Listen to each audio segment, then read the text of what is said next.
He walked in carrying a plain cardboard box, just like any other delivery worker. The receptionist barely looked up, just pointed to the back.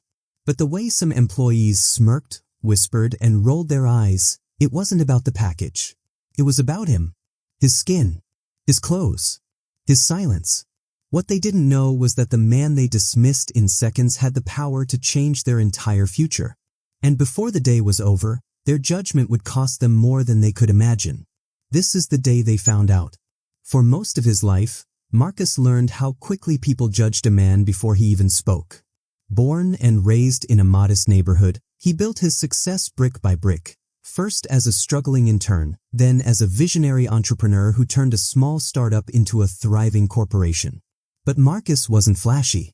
He didn't need to be. The power was in his ideas, not the suit on his back. If you believe in justice, hit like, subscribe, and tap the bell so you never miss a story that matters. On that crisp Monday morning, he decided to visit one of his newest acquisitions, a mid-sized company in the city. Instead of arriving in a chauffeured car with an entourage, he chose to walk in carrying a delivery box from his own warehouse. No announcement. No introduction. Just a quiet entrance to see how his employees treated someone they thought had no authority. What Marcus didn't know was that within minutes of stepping through those glass doors, he'd witness exactly why this company's culture was about to change, whether they were ready or not. The air inside the lobby was sharp with the smell of burnt coffee and fresh ink. Marcus adjusted the weight of the box in his hands, scanning the room. Behind the front desk, a young receptionist tapped her nails against the counter without meeting his eyes. "Deliveries go through the side entrance," she said flatly, gesturing toward a dim hallway without looking up from her phone. Marcus nodded but didn't move right away. Across the lobby, two men in crisp shirts leaned against a wall, watching him with smirks. One whispered something to the other, and they both laughed. The laughter wasn't friendly. It carried that subtle edge Marcus knew all too well. As he made his way toward the indicated hallway, the voices followed him. "Guess they'll hire anyone for delivery these days," one of them muttered, loud enough to be heard.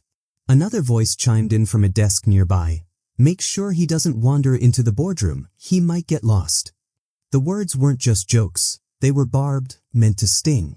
Marcus said nothing. His plan was working, though part of him felt the familiar burn in his chest.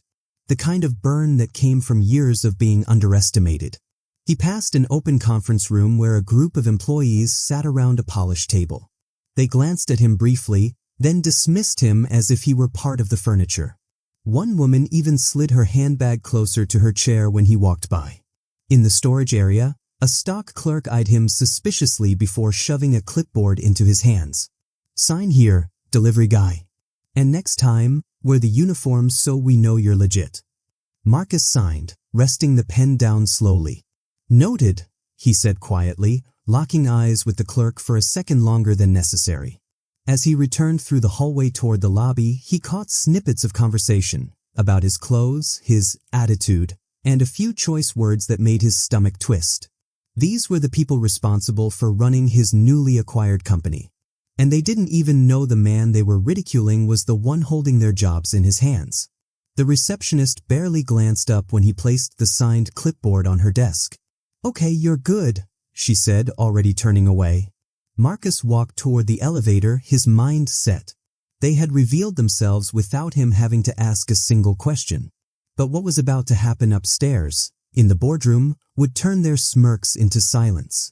The elevator doors slid open on the top floor, revealing a long glass corridor leading to the boardroom.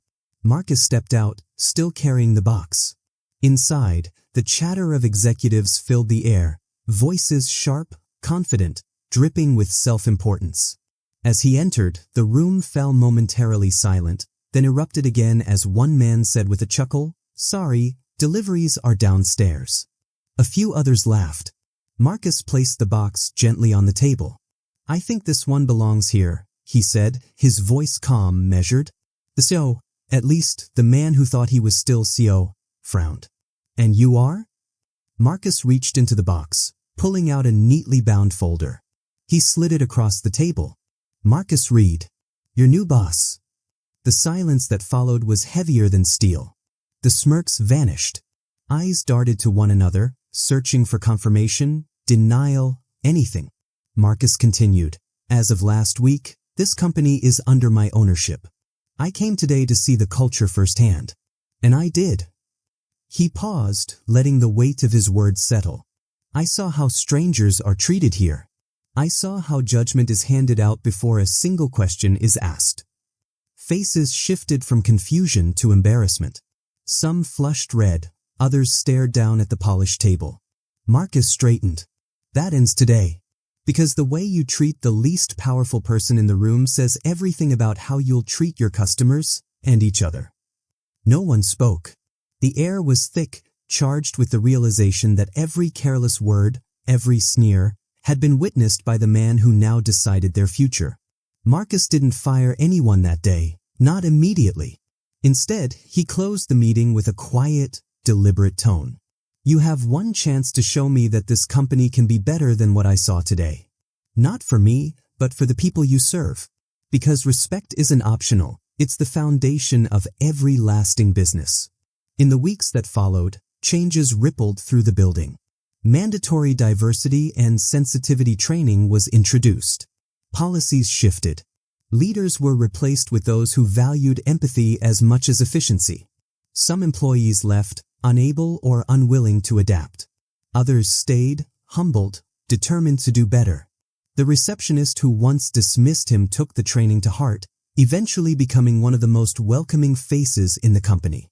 For Marcus, it wasn't about revenge. It was about transformation. He knew what it felt like to walk into a room and be measured only by your skin, your clothes, your perceived status.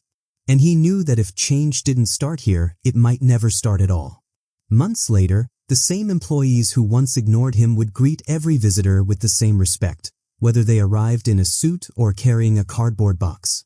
Marcus often thought back to that first morning in the lobby, the smirks, the whispers, the assumptions.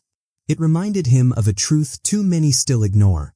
The smallest act of kindness can reveal your character, and the smallest act of prejudice can expose it.